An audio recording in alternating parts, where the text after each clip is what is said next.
السلام علیکم دوستوں، نالج ود ارسلان میں خوش آمدید دوستوں۔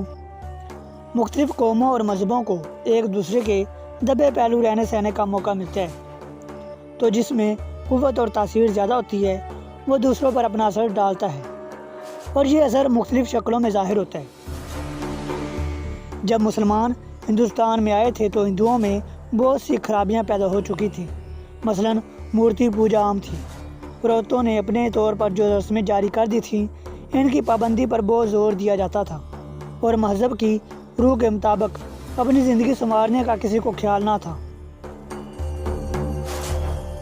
ذات پات کے بندروں نے انسانوں کو سینکڑوں گروہوں میں بانٹ رکھا تھا۔ اچھے اعمال اور اچھے اخلاق پر کسی کی نظر نہ تھی۔ بڑائی چھٹائی کسی خاص خاندان یا برادری میں پیدا ہونے پر موقوف تھی۔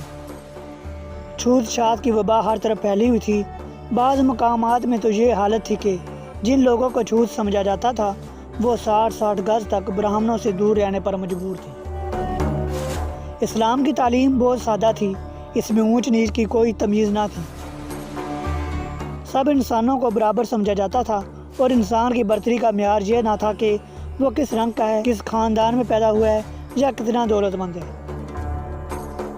صرف پاکیزہ اخلاق اور نیک اعمال کو بڑائی کی بنیاد مانا جاتا تھا۔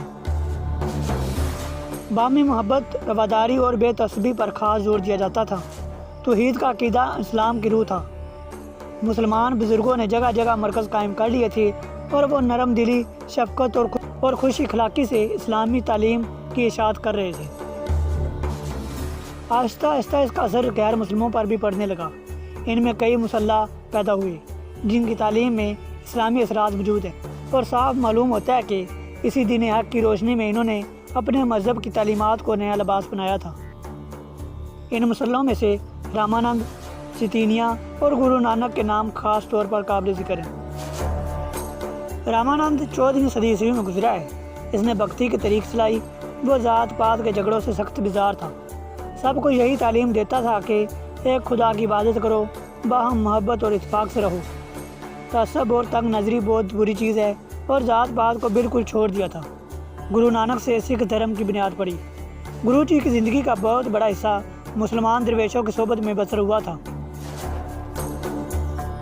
ایک ہندو مورخ نے لکھا ہے کہ گرو نانک اور نام دیو کی تعلیمات میں اسلام کا اثر صاف نمایاں ہے۔